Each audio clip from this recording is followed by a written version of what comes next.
I'm Gayle Glenn from Dallas, Texas.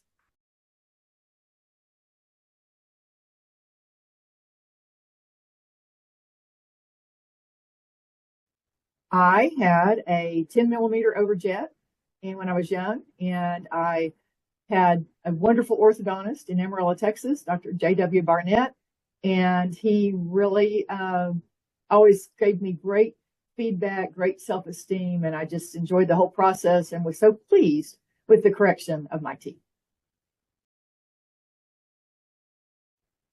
It means a lot. It's been my profession, it's been my career, it's been my friendship network, it's been my connection with the community. It has been my connection with so many nice, wonderful patients and families through the years. And now it's my connection to orthodontic graduate students and the field of academics and all of the graduates we have here from Texas A&M College of Dentistry in Dallas. I think it's part of a greater healthcare network of not only providing aesthetics, which we usually think about with orthodontics, but also good health too, because we know that function of teeth and just the ability to chew and take good care of your teeth. We know how important that is for overall health for patients. So I think even though it's often associated with aesthetics, I think there's so much more to that. We know that dentistry is part of that as well, but I think, we know that orthodontics plays a big role in that overall piece of healthcare. Most people don't know that I am a fourth generation Texan. I grew up in really small towns, moved a lot when I was young. And as a result, I always had to make new friends. And so that has been something that I think has helped me to form relationships with other colleagues as well as patients. And that moving around, really my orthodontic correction and the self-esteem I gained from that made it so much easier to make new friends and new connections in those new environments. The most difficult case to treat is a patient that truly does not want orthodontics and is not willing to cooperate and help. And I find that is usually a really bad combination and kind of a recipe for failure when patients really don't want to have treatment, don't want to commit what it takes to make it successful, and don't want to be a part of the solution. I think that there's so many. I've been in practice a good long while, but one of the most significant was when the availability of NiTi wires.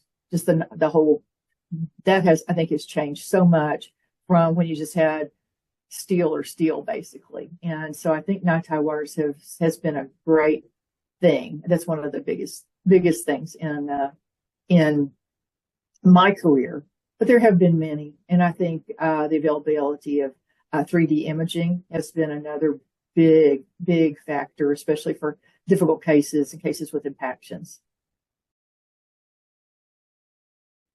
It's hard to know, but I think it'll be something due to technology. I think it'll be the advancement of technology and imaging and just something in that realm, because I think that has changed so drastically in the last few years. It's been so long, I don't know that I even remember. I think that one of our former editors asked me really early in my career if I would do some reviews. And I did that and I enjoyed it a lot. And this was back when they were mostly paper reviews, and we marked them up with red and sent them back. So it was a lot more kind of more of an editing position, I felt like, than just purely a review, and in those days. And so it's been a long time when I first got involved with JCO. I think it's such a great publication that gives so many practical things that practicing orthodontists can use.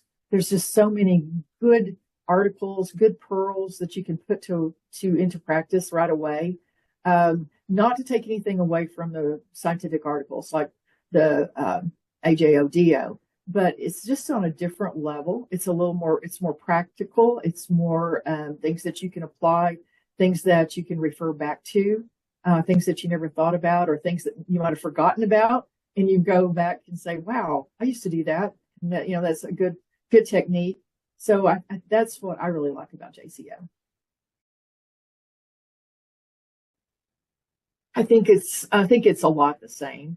I think there is room for a lot of different kinds of journals. I think there are, the scientific journals where we get the basics. I think there are practical technique journals. I think there are articles on practice management, in which we also have in JCO. Things on, the legal corner, all those types of things are always great.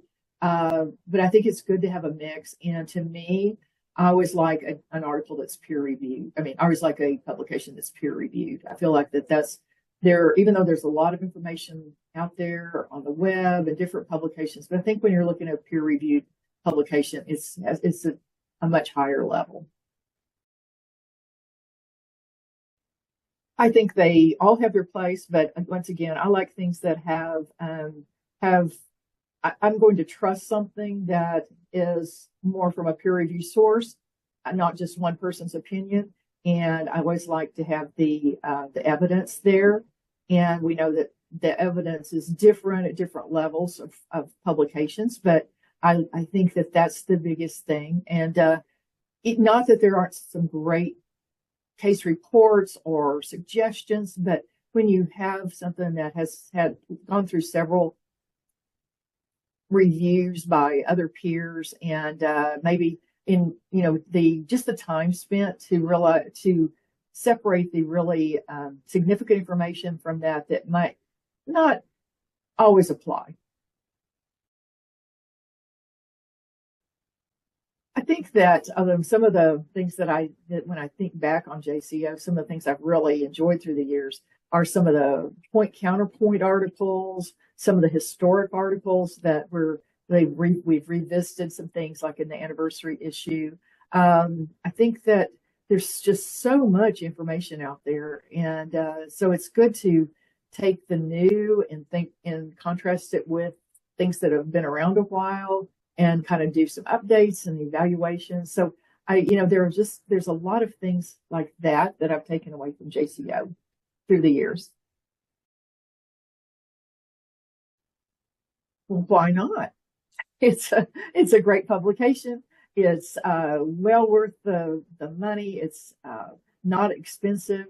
It has more pearls than you'll ever want, and I think there's just so much practicality to it, and also it's well respected internationally as well as nationally. So I don't know why you would not subscribe. Probably there's a lot there. I think that some of the things that I just have gained through years in practice is just how to deal with patients, how to interview them more, find out really what they're wanting, and then try to offer them the best solutions you can, and then at times be able to meet them where they are with either their time commitment or just eagerness to take, or willingness, I guess I should say, to take part in treatment. So I think that there's a lot there, just knowing your patient, be able to read them, and being able to present options to them in a way that they can understand and maybe accept them. Practicing orthodontists, I think find what you like, find areas that you really, really that really excite you.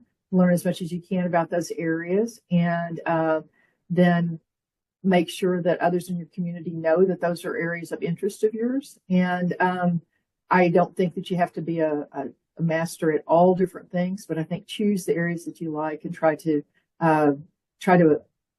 have referrals for those areas. I think it'll make your practice a lot more fun. Residence is to pick a great place that you want to practice, and don't be limited by the thought that you have to be in a big city, because there are so many great opportunities that are in medium-sized or smaller cities where you can really have a nice quality of life, make a good living. And the area needs practitioners and good orthodontists in those areas. Well, one that I know it's not unique or different, but I think it's one that a lot of times people don't know about, are the little de-impactor springs, the Arkansas Springs. A lot of people are unaware of those and how well they work to take care of ectopic erupting molars, especially maxillary first molars, catching those early, be able to use those and be able to get those first molars to move distally. They work well on the lower as well. So that's always been one of the things that I find that I share a lot with my graduate students. They don't get much exposure to that. There's not a lot written about it that they're aware of. I know that JCO's done articles on those, but I think that that's one thing that's often overlooked, and really a simple thing that can make a big difference quite easily, actually.